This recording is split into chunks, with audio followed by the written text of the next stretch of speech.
नमस्कार. मी सौ अवंतिका हेमंत कदम. माझी शाळा आहे कुमुद विद्या मंदिर, यशवंतराव चव्हाण महाराष्ट्र मुक्त विद्यापीठ, नाशिक अंतर्गत शालेय व्यवस्थापन पदविका P10 म्हणजेच डिप्लोमा इन एज्युकेशन हा अभ्यासक्रम आहे.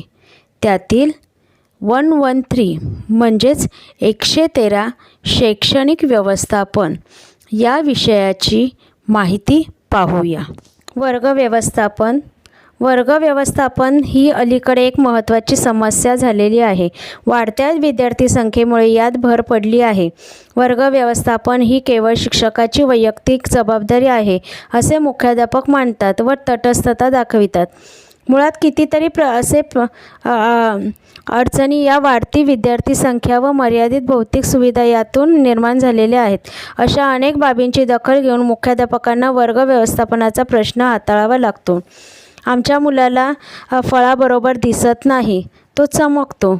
आमच्या मुलाची वर्गाची खोली आरोग्यदृष्टीने बरोबर नाही. माझ्या मुलाची जागा शिक्षकांनी बदलली आहे. मुलाची शिफ्ट बदलली आहे.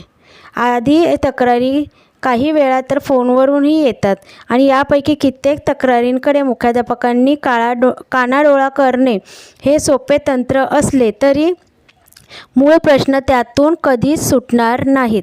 शाळेची वास्तू व संरचना हा स्वतंत्र विषय असला तरी त्याचाही वर्ग व्यवस्थापनाशी निकटचा संबंध येतो.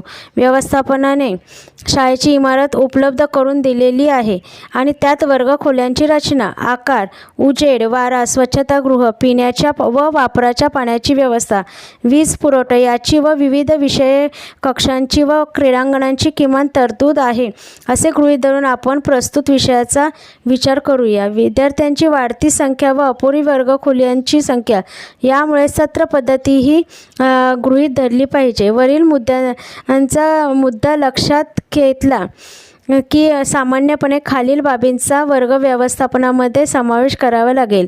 त्यातील पहिला आहे दुबार शाळा पद्धतीतील वर्ग वाटप. 1. उभे, प्रत्येक इयत्तेच्या काही तुकड्या दोन्ही सत्रात ठेवणे. 2. आडवे, सर्वसामान्यपणे इयत्ता 5वी ते 7वीचे वर्ग एका सत्रात व 8वी ते 10वीचे वर्ग दुसऱ्या सत्रात ठेवणे. 2. शिक्षकांचे वाटप. त्यातील पहिला आहे सत्रवार वाटप आणि दुसरा आहे वर्ग आणि विषय यांच्या अनुषंगाने वाटप. यावेळी शिक्षकांची उपलब्धता, क्षमता व उपयुक्तता यांचा साकल्याने विचार करून निर्णय घ्यावा लागतो. निर्णय घेताना शाळेची सोय ही महत्त्वाची बाब मानून शाळेच्या कार्यक्षमतेचा विचार करून निपक्षपाती निर्णय घ्यावयास पाहिजे. कोणाही सहकाऱ्यांच्या वा चालकांच्या दडपणास बळी पडता कामा नये, अन्यथा मुख्याध्यापकांना अनेक अडचणींना सामोरे जावे लागते. योग्य व शाळेच्या हिताचा निर्णय घेणे क्वचित प्रसंगी अवघड असले तरी ते अशक्य नसते. त्यातील तिसरा संदर्भ ग्रंथ, शैक्षणिक साहित्य व इतर उपयुक्त साहित्य आदी उपलब्धता, देखभाल व पर्यायी तरतूद. शाळेत असलेले संदर्भ ग्रंथ, शैक्षणिक साहित्य व इतर आवश्यक उपयुक्त साहित्य हे गुरुजनांस वेळेवर उपलब्ध होणे महत्त्वाचे आहे. त्यासाठी योजकतेची गरज असते. यामध्ये हुशार, उत्साही व गुणी विद्यार्थ्यांचे सहकार्य घेतल्यास योजना यशस्वी होते. साहित्य वारंवार वापरल्यामुळे त्याची झीज व मोडतोड होणे अपरिहार्य असते. तेव्हा साहित्याची देखभाल व पर्यायी तरतूद यासाठी एक पद्धती ठरविणे व त्याप्रमाणे कार्यवाही होणे गरजेचे असते. त्यातील चौथा आहे वर्गखोल्यांचे वर्गवार वाटप. यातही कल्पक मुख्याध्यापक आपल्या नियोजनानुसार अनुरूप असे काही निकष वापरून वर्ग वाटप करतात. वर्गांतर्गत स्वच्छता, आसन व्यवस्था, वर्ग सजावट आदी गोष्टींच्या पूर्ततेसाठी विद्यार्थ्यांचे योजनाबद्ध सहकार्य घेता येते. फक्त वर्ग शिक्षकास तशी दृष्टी देण्यास काम मुख्याध्यापकांनी करणे जरुरीचे आहे. वर्गाची दर्शनी सजावट व अंतर्गत सोयी या संदर्भात पुढील मुद्दे मार्गदर्शक ठरतात. वर्गाच्या दर्शनी भागावर एखादे बोधवाक्य लिहिलेले असावे. 2. वर्गात प्रवेश केल्यानंतर सहज नजरेत पडेल अशा ठिकाणी वर्ग वैशिष्ट्ये दाखविणारा तक्ता असावा. 3. वर्ग वेळापत्रक, गृहपाठ वेळापत्रक याविषयी अभ्यास विषयक 1 किंवा 2 तक्ते वर्गात असावेत. हे तक्ते दर 2-3 दिवसांनी बदलण्याची योजना केलेली असावी. त्यातील 4था मुद्दा आहे वर्ग स्वच्छतेसाठी कॅटलॉग क्रमांकाप्रमाणे 2-2 विद्यार्थ्यांवर रोजची जबाबदारी टाकल्यास ते उत्साहाने काम करतात असे लक्षात येईल. याशिवाय प्रत्येक विद्यार्थ्यांजवळ हात रुमालाशिवाय 1 फडके बेंच पुसण्यासाठी असेल अशी सवय विद्यार्थ्यास लावावी. या व्यतिरिक्त स्वच्छतेसाठी अन्य योजनाकल्पक मुख्याध्यापक व शिक्षक करून यशस्वीपणे राबवू शकतील. त्यातील पुढचा मुद्दा आहे विद्यार्थ्यांची आसन व्यवस्था. मुलांची बैठक व्यवस्था ही आज समस्याच झाली आहे. ती कशी केली जावी याबद्दल वर्ग शिक्षक सभेत काही निर्णय घेतले जावेत. विद्यार्थ्यांची बैठक व्यवस्था ठरविण्याची जबाबदारी प्रामुख्याने वर्ग शिक्षकांवर सोपवावी.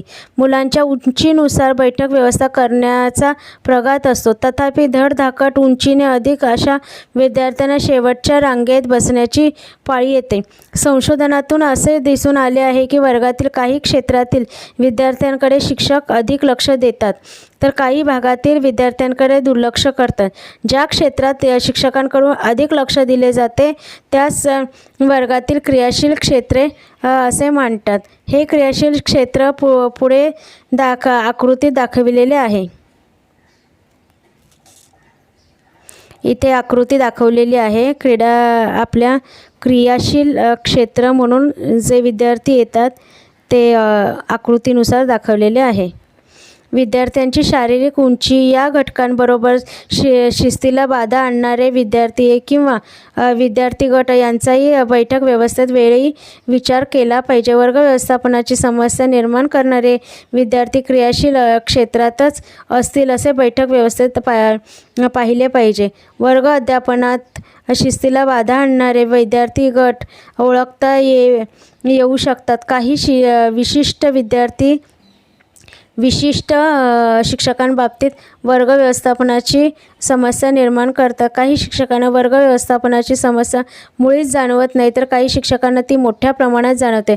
नवख्या शिक्षकांना ही समस्या नेहमीच जाणवत असते. सर्वसाधारणपणे वर्ग व्यवस्थापन नसणे हे व्यावसायिकदृष्ट्या कमीपणाचे मानले जाते. त्यामुळे या कमीपणाबद्दल शिक्षक आपल्या सहकाऱ्यांबरोबर मोकळेपणाने चर्चा करताना दिसत नाही. ज्येष्ठ शिक्षक नव्या शिक्षकांना व या बाबतीत सहकार्य करताना दिसत नाही. वर्ग व्यवस्थापन हे अनुभवातून शिकता येण्यासारखे कौशल्य आहे, परंतु अनुभवांच्या देवाणघेवाणीतून अनअनुभवी शिक्षकांना ते लवकर साध्य करता येते. यासाठी मुख्याध्यापकांना महत्त्वपूर्ण भूमिका बजावता येते. नुकत्याच प्रशिक्षित झालेल्या शिक्षकांना मुख्याध्यापकांचा आधार वाटला पाहिजे. स्वतः त्यांनी याविषयी चर्चा केली पाहिजे. अडचणीतून मार्ग काढण्यासाठी स्वतः मदतीचा हात पुढे केला पाहिजे. सर्वात महत्त्वाचे म्हणजे सातत्याने शिस्तबाह्य वर्तन करणाऱ्या विद्यार्थ्यांची दखल घेऊन त्यांच्या पालकांशी संपर्क साधला पाहिजे. आवश्यकतेनुसार विद्यार्थ्यांची वैयक्तिक चर्चा, विद्यार्थी सहभाग, आवाहन किंवा कठोर उपाययोजना इत्यादी उपाय हे केले पाहिजे. शालेय शिस्त ही सामूहिक जबाबदारी आहे.